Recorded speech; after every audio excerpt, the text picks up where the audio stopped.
hi, my name is Nasser and I'm now a third year medical student studying at King's College London. And every day, whether I'm at university taking down lecture notes or I'm on clinical placement in the hospital writing down interesting things that I see on ward rounds, I'm using my iPad to take notes every single day. It's absolutely changed my life as a student and has been the single most valuable investment that I've made. I'm a huge fan of students using digital or electronic note-taking methods, and in this video I want to show you exactly why. If you are a student using the iPad Pro, I'd love to hear from you in the comments about how you use it in your day-to-day and what it's helped improve in your life. So as a medical student, I spend hundreds of hours sitting at my desk learning all kinds of different things about the human body, and so as you can imagine, I accumulate tons and tons of notes. Here are a couple of examples of what my notes look like. Tend to look something like this with pictures that I've taken from the lecture slide. Also have my subtitles here, and then everything underneath is sort of the information relevant to that subtitle. I use all kinds of different colors and note-taking techniques to help me remember things. I actually have a whole video on that. You guys can check it out over here. But over time, before I switched to the iPad, I accumulated so many different papers. You know what? Let me just show you. These are all the notes that I wrote during my university years at the University of Toronto. So this is my first year of medical school. And then these are all the notes that I wrote when studying for the MCAT. Hundreds and hundreds of pages of handwritten notes. These three big and heavy folders, which you really can't take anywhere with you. The iPad can fit probably 20 times as much information as this, all in one tiny thin electronic device. As much as I am neat and organized and I do everything in a very specific way, it's still difficult to go back through these paper notes and find anything that I need. And that's another thing that the iPad is amazing for. You can literally just Control F your whole iPad. You can find any word that you've written from any piece of notes anywhere. Let's say somewhere in these notes I want to find where I talked about bronchoconstriction. So I can go here and I can search bronchoconstriction. And even though my handwriting is absolutely horrible, over here I found there, bronchoconstriction. Where am I going to find bronchoconstriction in all of these papers and handwritten notes? That part of using an iPad honestly cannot be understated for university students. Anyways, let's put this away. It's taking up too much space.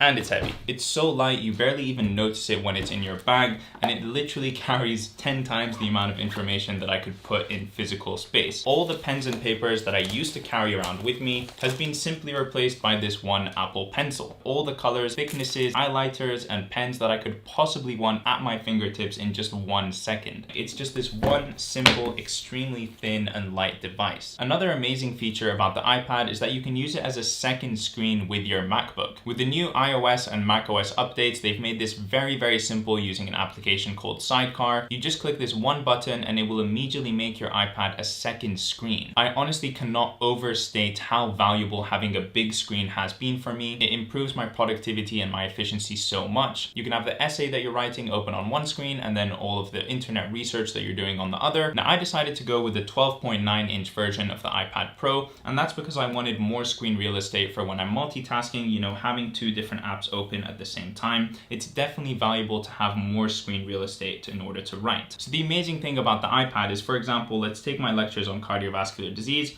Let's go to lecture 01. So this over here is the equivalent of one piece of paper. And especially if you hold this in portrait mode, you can see that this is the exact size of an A4 piece of paper, which made the transition for me from writing on paper to going fully digital in my life so much easier, and it felt so much more natural. Something else that really helped with that natural transition was the paper-like screen protector. Besides actually protecting my screen from any scratches or fingerprints and things like that, it actually feels like you're writing on paper, which is just huge. And that's made my transition to digital note-taking just so much more smooth, feels so much more natural, and it's as if nothing has changed. I've just gained all of the upside that comes along with having an iPad. It feels familiar, it feels easy, and it eliminates that feeling of you writing on a slippery slab of glass. And that's honestly made my experience of taking notes on an iPad so much better. I'm really, really enjoying it. If you guys want to learn more about the paper-like screen protector, you can check out the links in the description down below. If you're actually using an Apple Pencil and the iPad in order to take your notes as opposed to typing on a laptop, then you're actually using your brain every single time that you write down a word. I know that when I was in lectures at the University of Toronto with my old laptop, I would literally just sit there, almost be falling asleep and just typing away whatever it is that I was listening to, whatever the professor was saying. I did manage to get down all the material that the professor was saying, but the downside was I was basically learning nothing. Now that I actually have to write out anything that I think is important, I actually have to use my brain to convert whatever the professor is saying into a nice, concise, and easy thing for me to write down, and something that that I can actually remember. And another thing that I really appreciate about the iPad is that in the future, if you ever want to add in new information or you want to delete something that's old,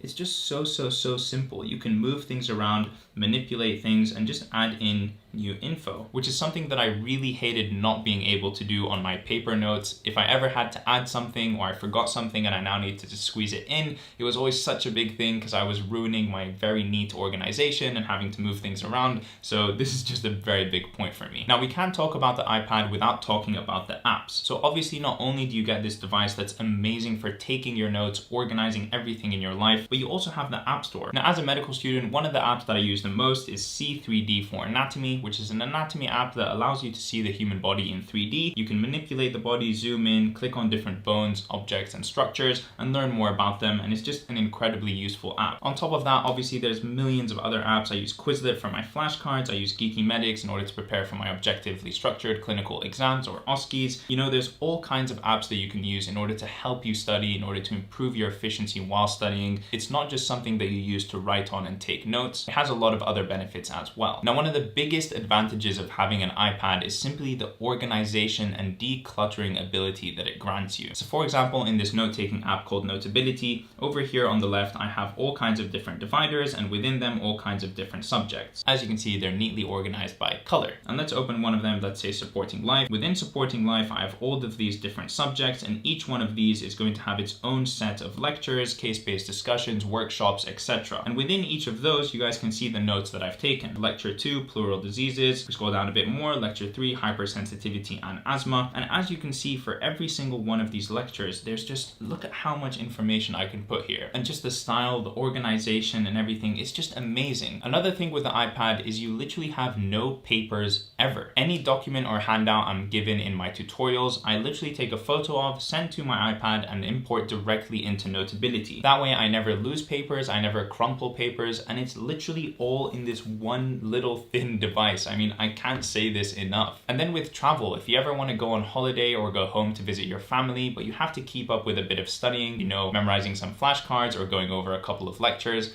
literally all you have to take with you is this. Before, when I used to travel home to see my family over the Christmas breaks, I would literally take 2 or 3 of these and revise from them. Even though I'm such an organized person, and trust me, I keep everything filed very well, this is still much less organized than my iPad. And this is much more difficult to look through and find the information that I really want. So it's also just amazing for travel. Another amazing thing about the iPad is that I know that I will never, ever lose my work. The note-taking app that I use, Notability, which you can watch an entire video on over here, I have on my iPad, on my MacBook, and on my iPhone. All of my notes will forever be stored online. I will literally never ever lose them. And if I want to access my notes anywhere in the world on any device, I can simply do that through OneDrive. So not only are all of my notes in one little thin device, but I can literally take them with me anywhere that I want, and I can access them from anywhere that I want. Back in the University of Toronto, 2 weeks before my final exam in 3rd year, I realized that I had lost one of these little paper bundles that I had made over the course of that year. And it was honestly so devastating. Those notes were gone forever, and I had to literally relearn and restudy so much material because I couldn't go over it quickly using my notes. It was a horrible experience, and to know that that will never ever happen with something like my iPad is just very